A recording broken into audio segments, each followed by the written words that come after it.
scarf? Well, it has to do with a story, and I would like to just share that story with you.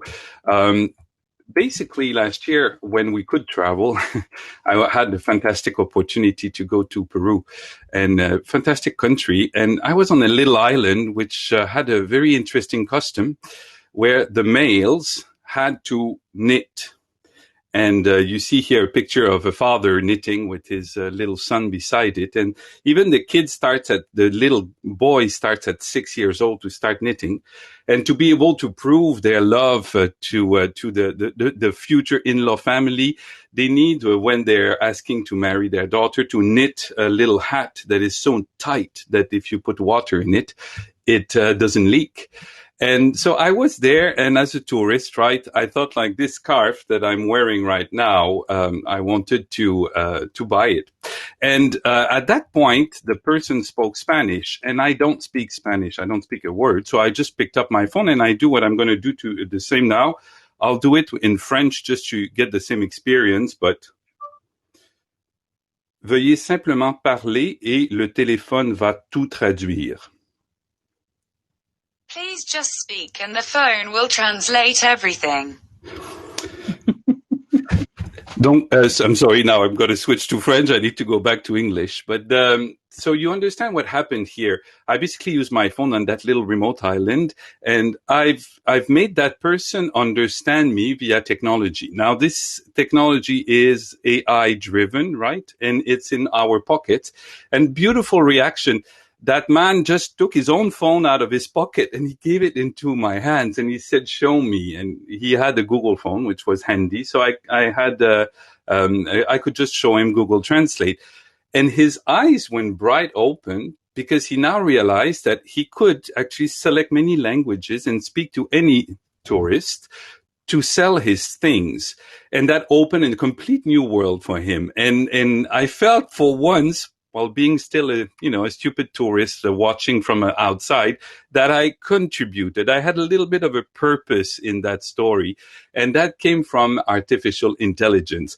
And it left me a very happy feeling inside that I was able to do this. And today I'm going to talk to you, but if you don't mind, it's Holland where I live. I'm talking to you from Holland. It's a bit warm with this around my neck. So let me just continue here with my presentation. So I would like to ask you all to participate a little bit. So take either your phone or you just open a new browser in your window to go to this website. And let me just switch it over here. Chrome. Is this working? And I need to I need to go to this one. And in this one, if you could just go to this website, menti.com. And then it's completely anonymous, no login, no nothing of that sort. Completely anonymous. And we're going to go to the first slide of this one just to ask you, how do you feel about artificial intelligence? What's your opinion about this? So you type this code here inside menti.com on your phone or on another browser. Don't forget to come back to me after.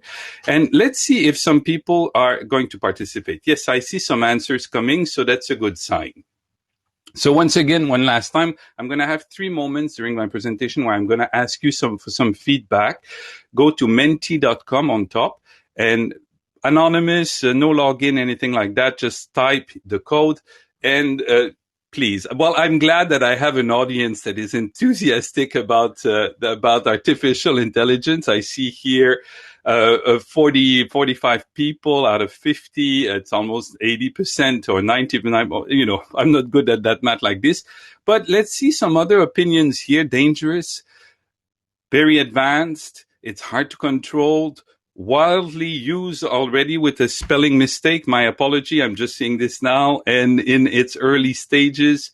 So I'm glad to see there is very different opinion about this. And I'd like to just try to make it real today. So that's really one of the key thing I'm going to do. So thank you for your participation. I'm glad to see that I'm not going to have too many people very against me today.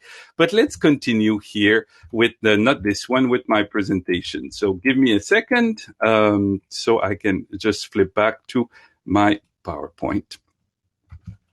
And we're going to do it this way. So Sorry, it's technical things. So first, how does artificial intelligence work? Here's a little film about that. I'll go in full screen for you. And we're going to have two little teams, the reds and the blue, and they're competing. The game is simple. The red needs to find the blue. That's all there is there. But it's machine learning. It's computer against computer. And they learn. Every time the blue gets caught, they try to find new strategies. And now you're seeing the time pass and pass and pass to get more strategies between the hide and seek. So the blue found a way. They found that if they move those cubes, they've been able to protect themselves. And they can even do it later with even two openings. They have learned. This is machine learning here.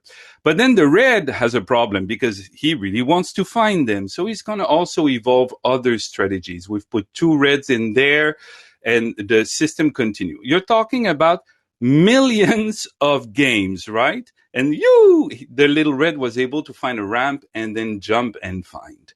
And machine learning works this way. You give a task to two kind of competing computer algorithms, and they learn and get better at each other, and then finally evolve some intelligence, right? So machine learning works this way. This is a competitive way of doing machine learning between computers. They learn by the mistake, but it takes millions of repetition. But guess what? That AI was a real case scenario from a firm, I think, in California, but they played 4 million games per hour. So it can go very quickly. And I think it was able to evolve the first intelligence to hide themselves from around 10 million games. The blue had figured out a way to protect themselves. So this is machine learning, how that works. And then you can use this. Go back to my Peruvian little story. Well, that was the same thing with Google Translate. It learned from different translations of Spanish and English, and it actually started learning how to best find the translation. Millions and millions and millions of tests. This is how it works in the background. So now let's go back to the topic, supply chain procurement. I'm an expert in procurement. I work for SAP. I didn't even mention that so far. I work in strategy and innovation. Lloyd Keays. I'm French Canadian and I live in Holland for 20 years. So that's the biography. But going back to that scene, we're going to move back in time 150 years ago about that. And we are in the Welland Valley in England, in the UK. And here was planning to make the first train tracks between two big cities, and some of the first one. And one of the big problem is in this valley, it has lots of little hills. So if you follow the ground, it will take about 7 minutes for a train at that time to cross the valley. And the engineers at that time thought that this was maybe absolutely unacceptable. And to do this, they decided to say, no, we need to do something else. We're going to build a viaduct to actually cross this valley and save 6 minutes, right? So they could now do it in 1 minute. Now, this is the longest arch bridge in the world. It was constructed in 1877, and it costed so much money that they needed an act of parliament for the funding of it to save 6 minutes, right? So you're thinking like, that's a little bit nuts. How did they argue this? Well, the argument here is maybe that's 6 minutes in this valley, but it's 4 minutes in the next one, and it's 2 in a further one, and it's 5 later on. And when you add all this, basically, that's the only way you can save an hour. And so by, let's say, finding a shortcut in this valley was the way to save 6 minutes. Now, artificial intelligence, this will be my analogy today, is like this viaduct. It's a way to just get something that's a little bit clunky, that takes too much time, and get in faster. It is not the train. It is not the track in itself. It is not the people in the train. It's the viaduct. It's the bridge between two problems, right? and or two solutions. So if we put this into a context of a daily life, if you see a hill like this and you're walking like me in Peru, that wasn't me, by the way, but it's fun, it's beautiful, and you're singing The Hills Are Alive, and that's great. But if this is your daily commute from your house to your work, those little hills are a pain. You hate them. That's, it's an evil you need to have. So you keep doing it. So flattening those, and this is a word I shouldn't use at this moment because the world used this for, sadly, for another topic, but shortening the road is very interesting for a lot of people. Put this into some kind of a business model to make money. Well, some people have become very rich exactly with this, to find the ways to shorten the road. So here's a recipe to become very rich. Take a human desire, something that's very human, right? Something we want as human beings. And then write down the steps from I desire this to I have it. And then try to use artificial intelligence to remove some of the steps. And this has been done very successfully. If we look at the three examples, Netflix, Uber, and Amazon.com. Netflix, normally, if this was a live audience, I would try to ask you, what do you think? What is the human desire that they have facilitated? Well, this one is laziness. I am sitting here in front of my TV. I'm a little bit bored, and I am not in the mood to search for something on TV. I'm lazy, right? I want to be entertained. So my human desire is, you entertain me, right? I want to be passive. And Netflix did that.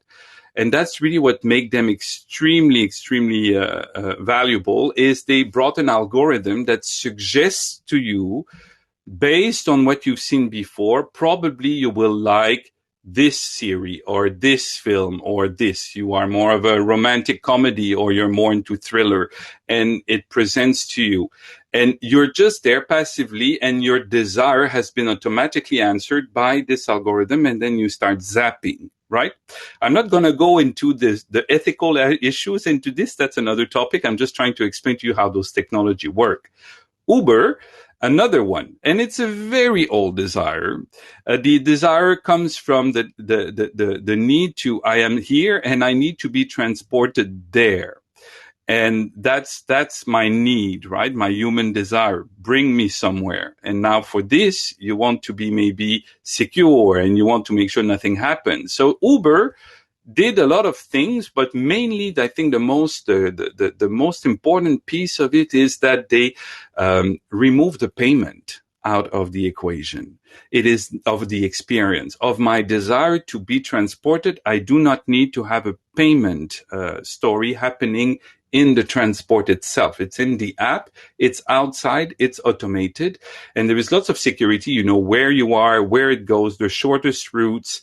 You have also feedback about the driver. But nevertheless, I think the most important one is that it means that now parents can call an Uber for their children from school back home without any need for payment exchange or anything like that. And that made them very, very prominent. I'm not sure they are extremely rich yet, but they are very prominent. It changed the taxi industry.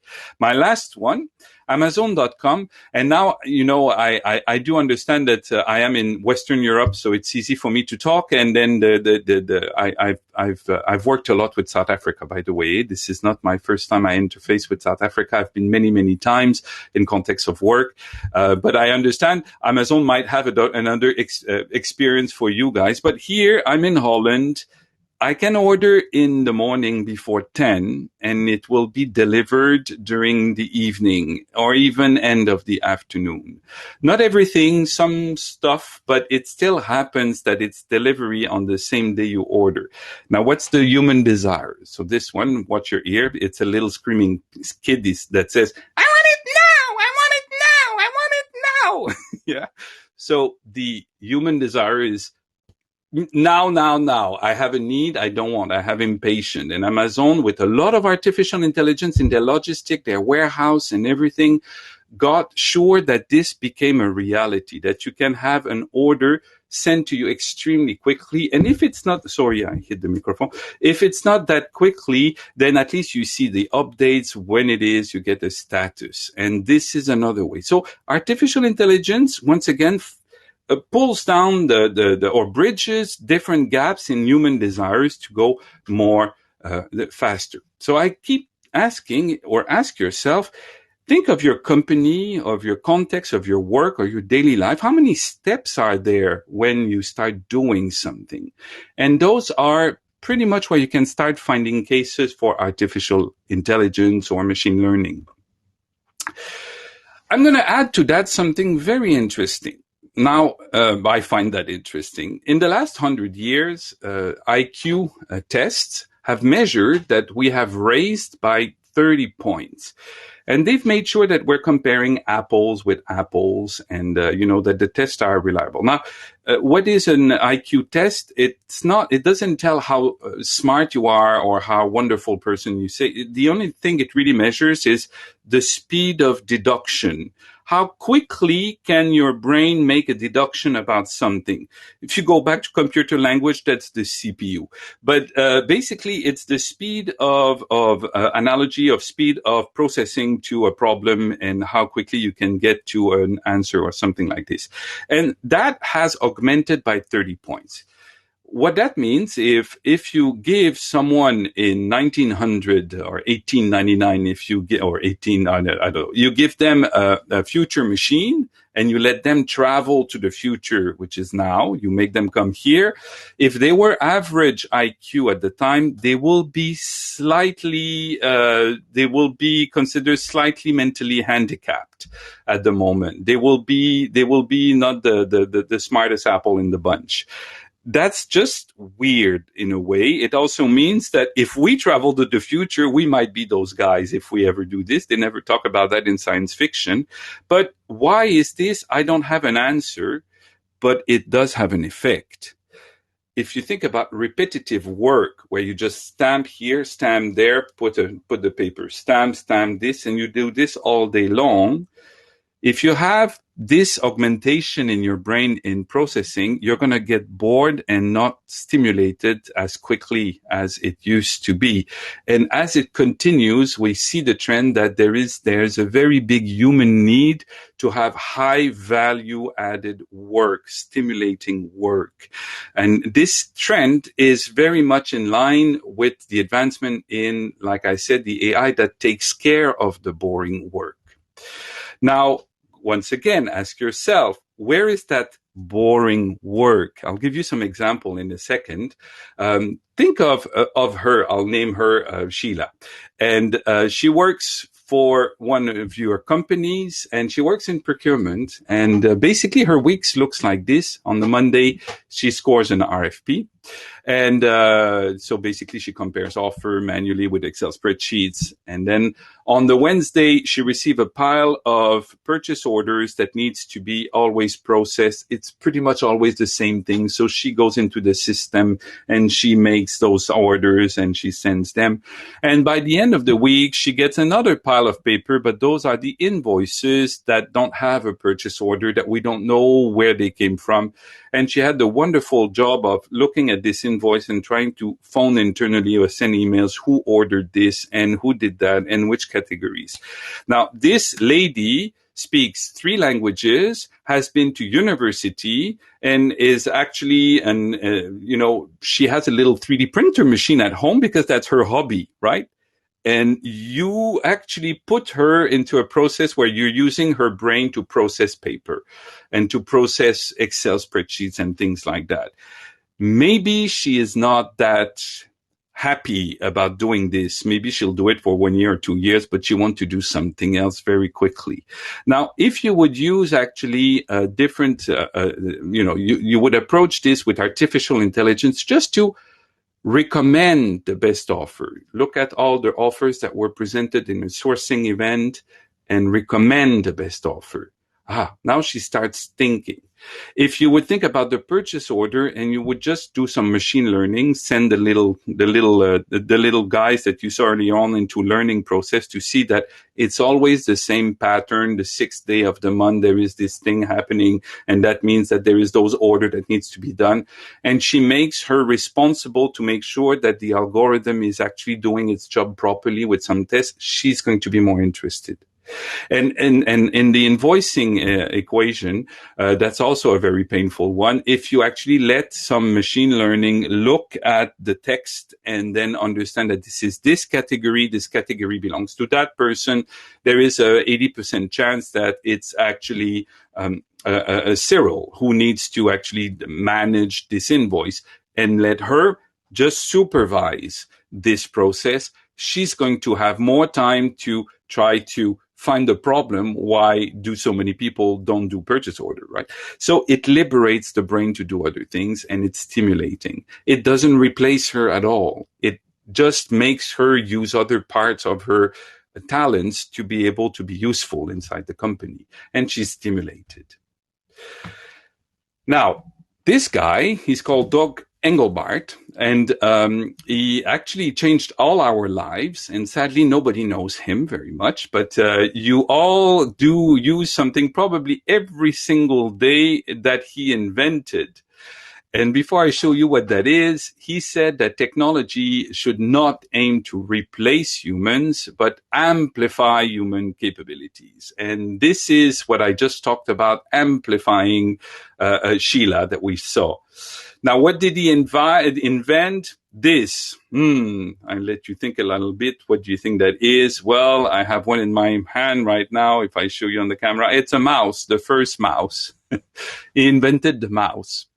He invented many other things, but that's one of these. 1958, he invented this mouse. It's in the 60s, and it's interesting, isn't it?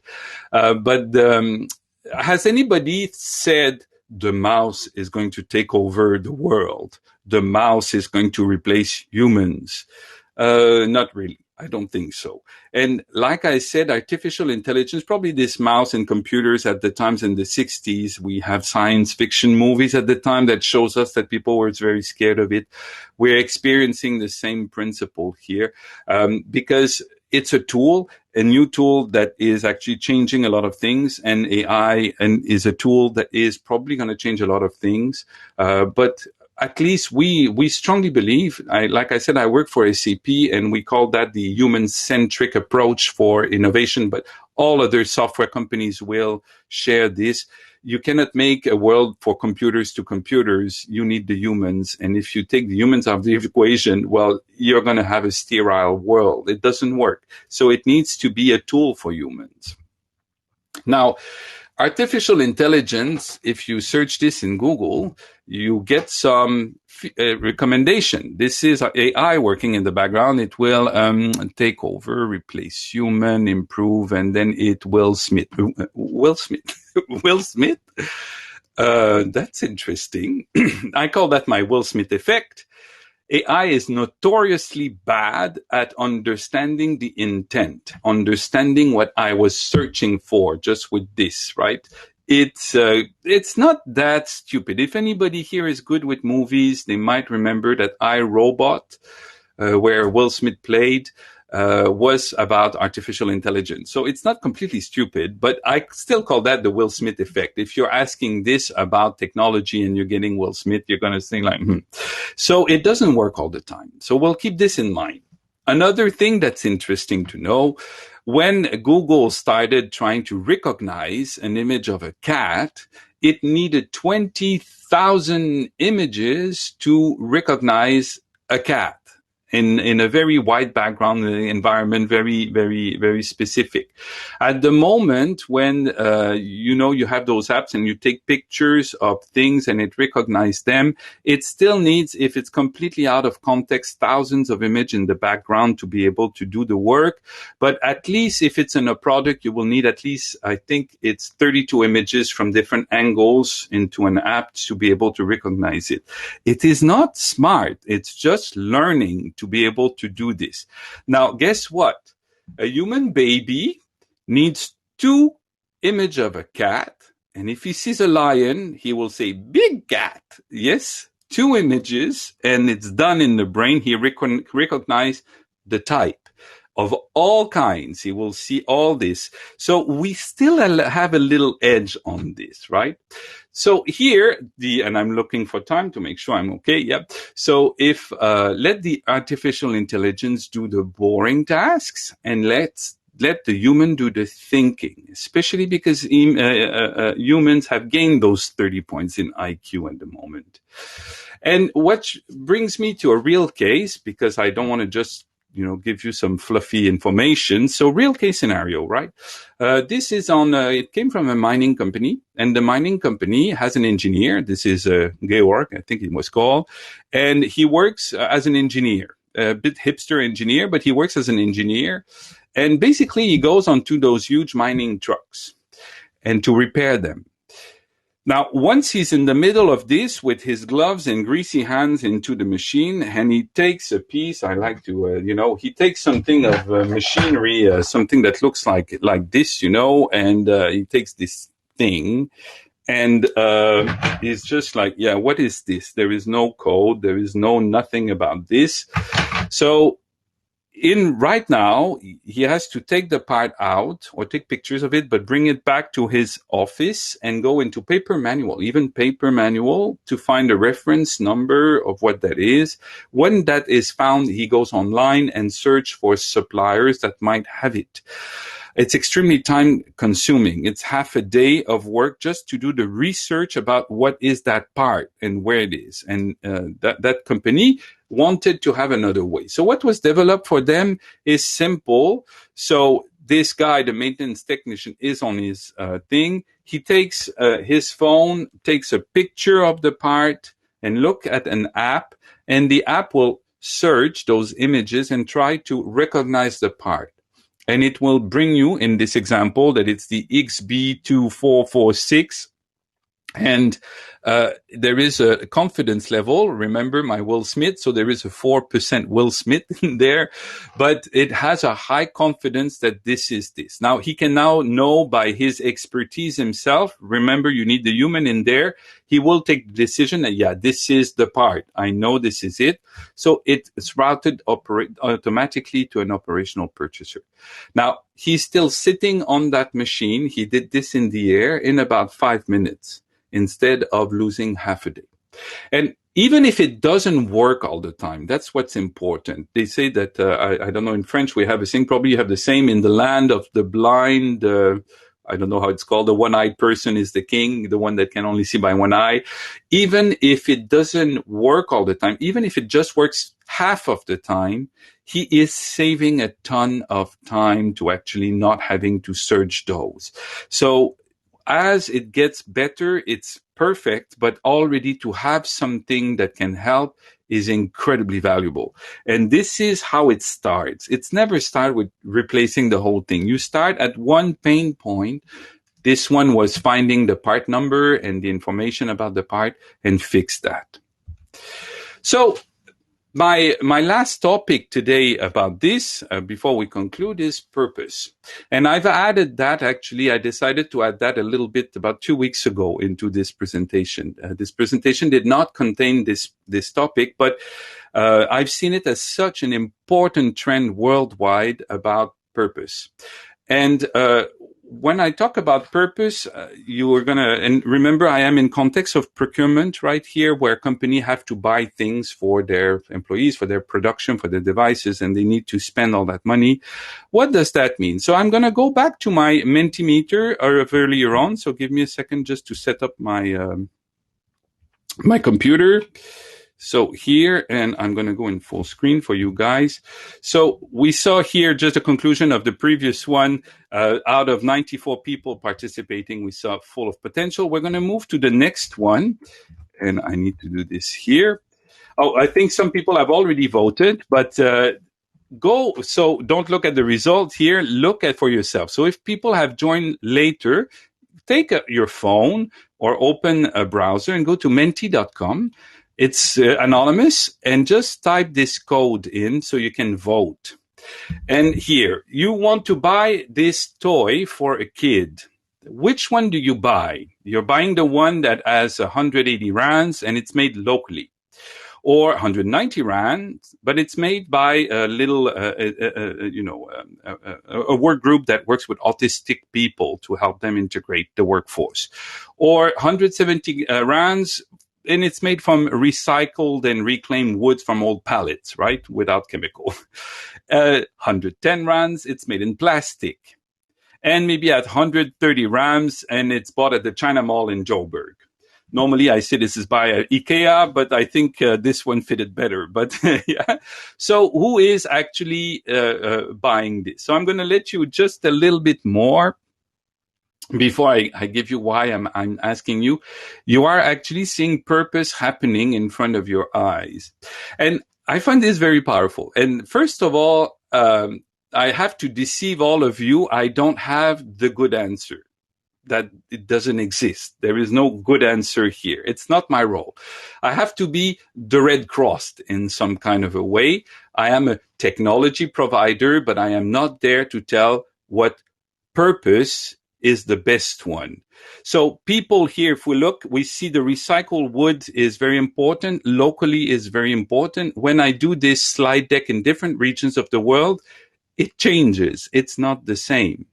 And this is the importance here, is to let people like you in the audience, take part of the decision of where your company will spend its money in procurement.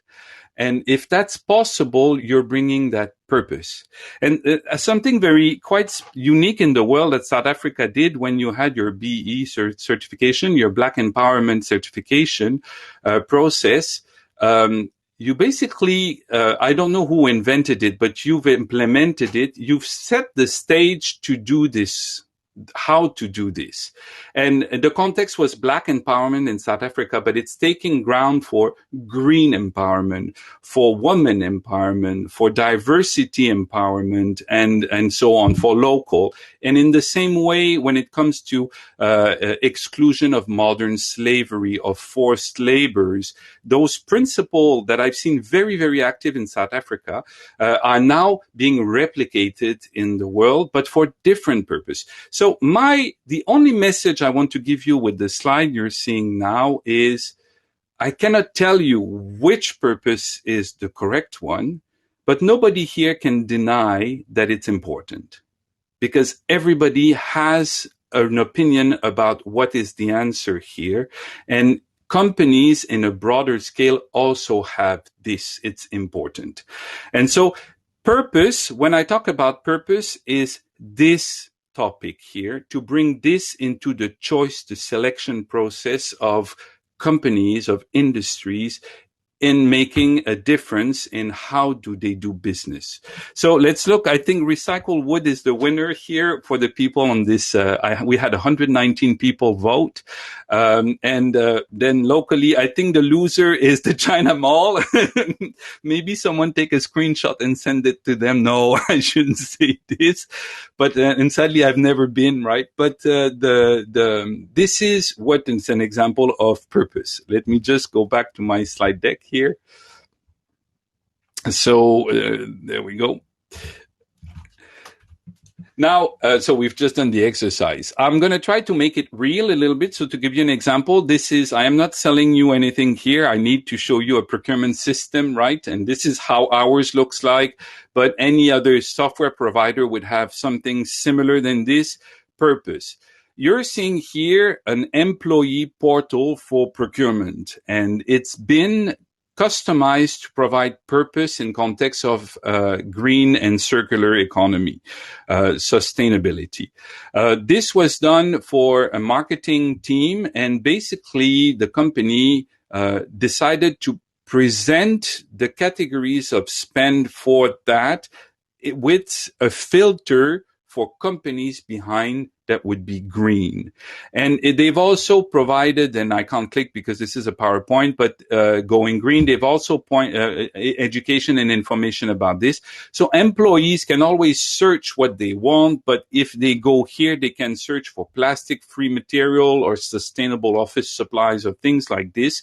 And it's the carrot way of doing this. Instead of taking the stick on the finger, you need to follow the process. You let the employee choose what is their purpose, a little bit like we did with the toy.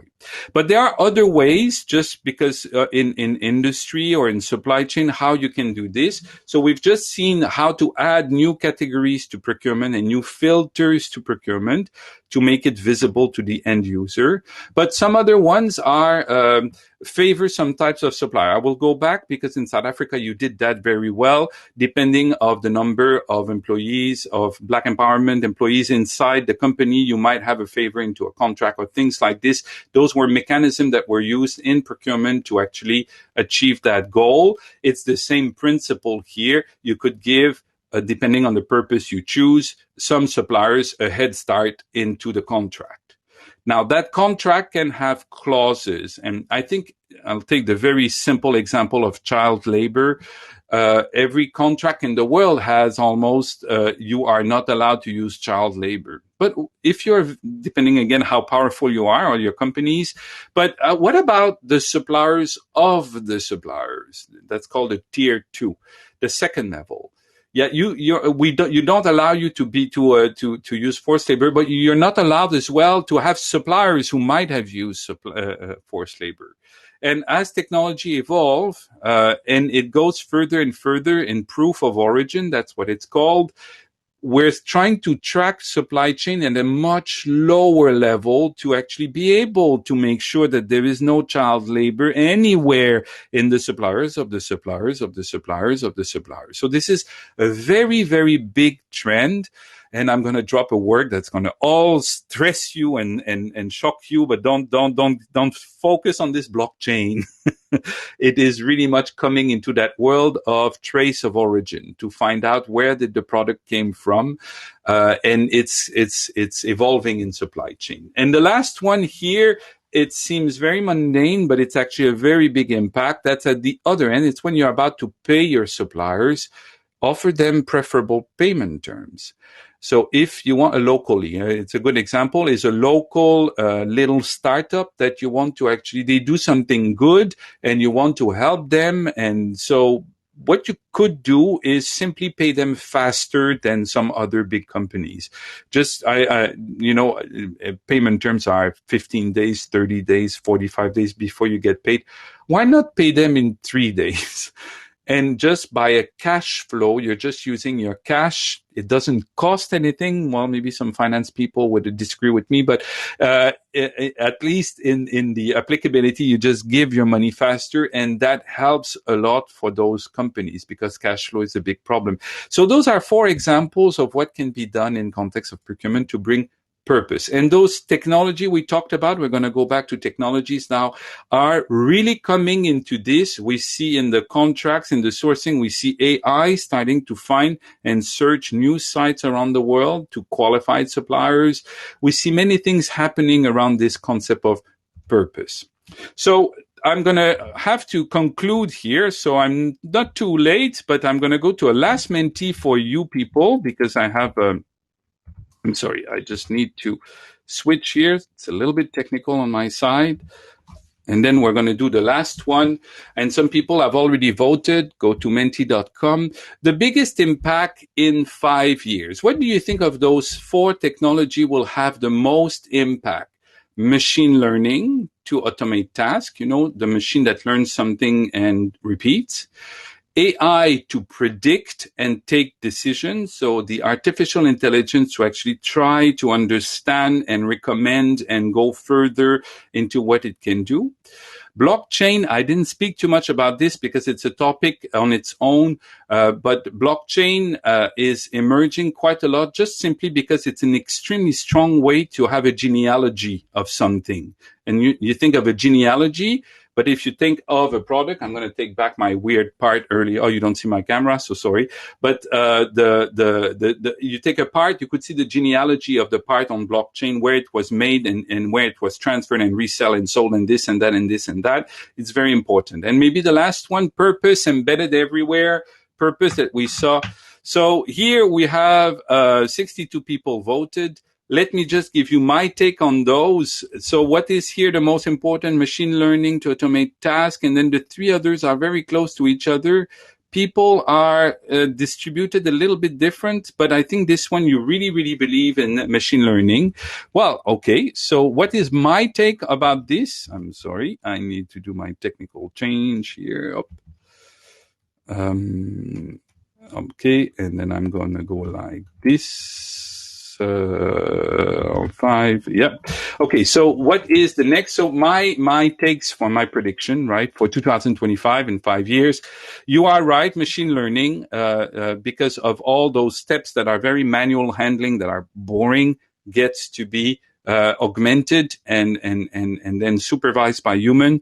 I'm very sure green, very much sure this is going to be important. I will disagree with a lot of you. I'm going to go to the last one at the bottom. I do believe that purpose and procurement driven is extremely important at the moment. The reasons are social economics. The world, sadly, forget, I'm not talking about the corona. It's not the topic, but the big geopolitical aspect of the world has changed.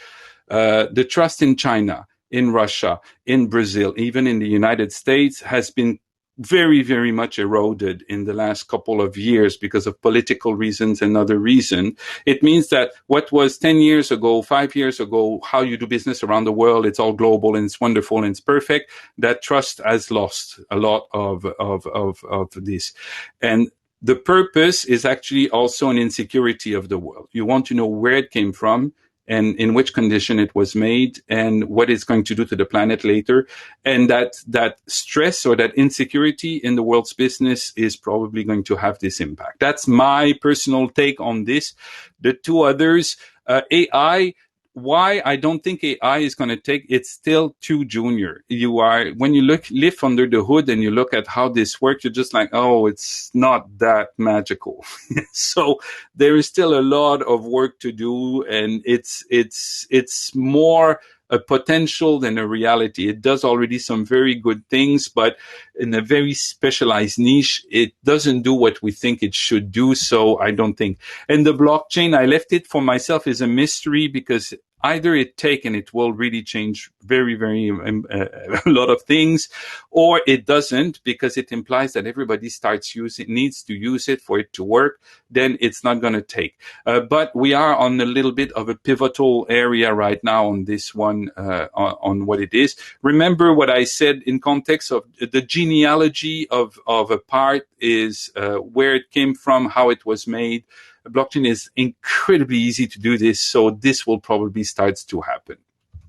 So I'm going to go towards the end here. And once again, I said that AI is not there to replace human, but to augment humans by taking care of the problems or the boring parts. And with a little bit of few ingredients like this, well, Photoshop amusingly added an AI-driven cloud changer. So you can bring a bright sky into new pictures and become happy, right? So it's a little bit the power of technology. But remember here that those three images, which are maybe a little bit creepy, right? They are AI augmented artwork that have been animated with the use of artificial intelligence.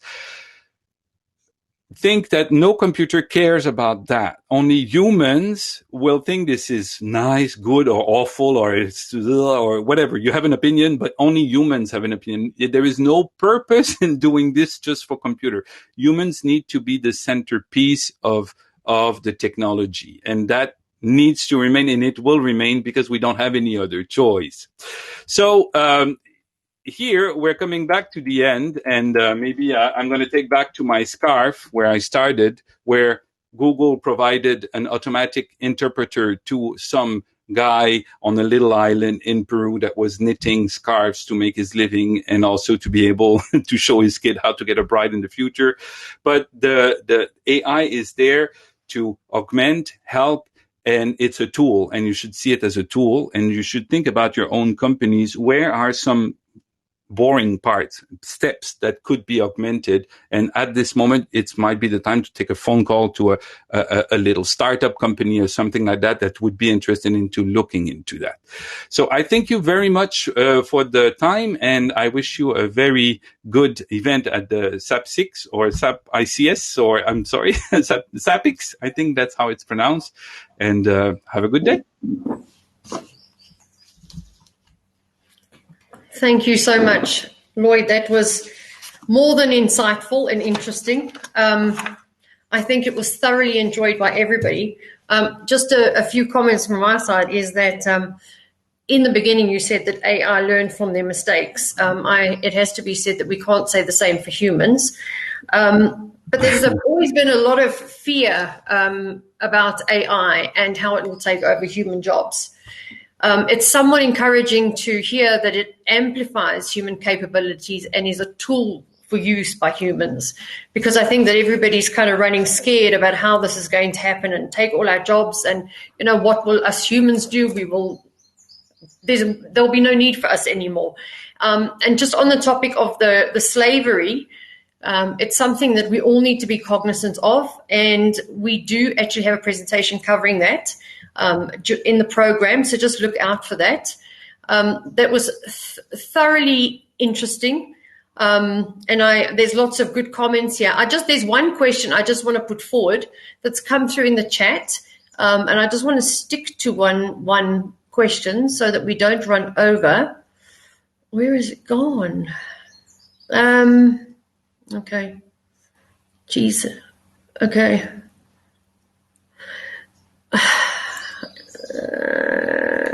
It's down here. So basically the question was about, will humans not become complacent?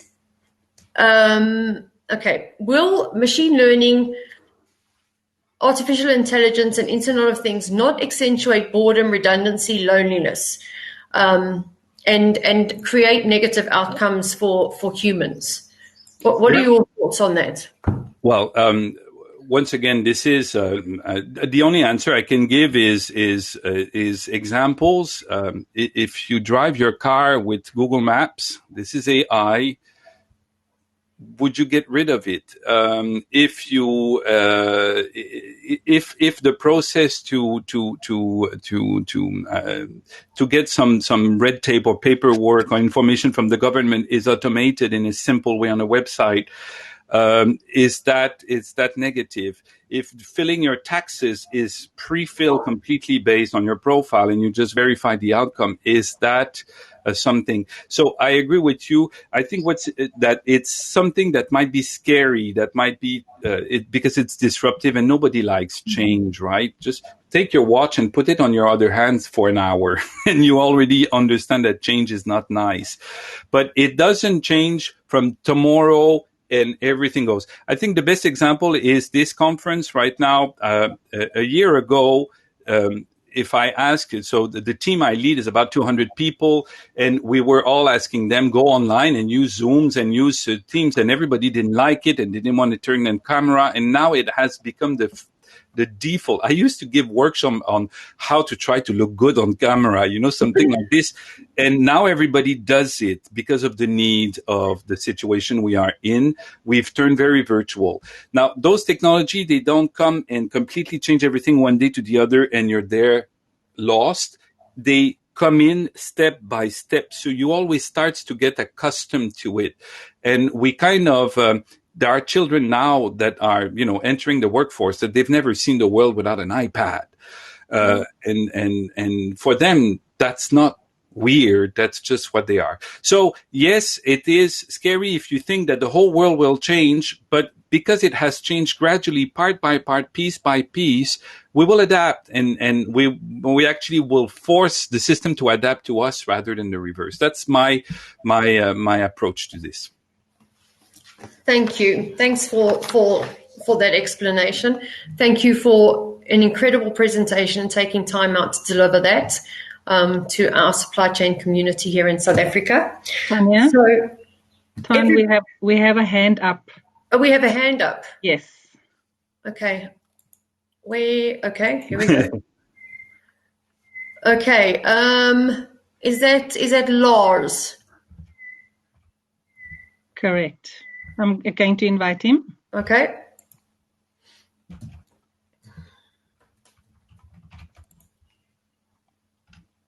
Just awaiting a response. Oh, no. He's saying, sorry, it's a mistake. He was getting happy waving hands here. It's fine. We can ask questions next time. So thank you so much for your time, Lloyd. Really, really good, stimulating presentation. Lots of food for thought. And I hope that you will camp out in your VIP lounge just for a little while so that people have some time with you for questions, because undoubtedly they'd like to engage in some discussion with you. We're now going to take a networking break. So that means quick cup of coffee, quick toilet run, and then back to join us in the lounge on the tables and to visit our exhibitors in their booths and find out about the super products and services that we have on offer here.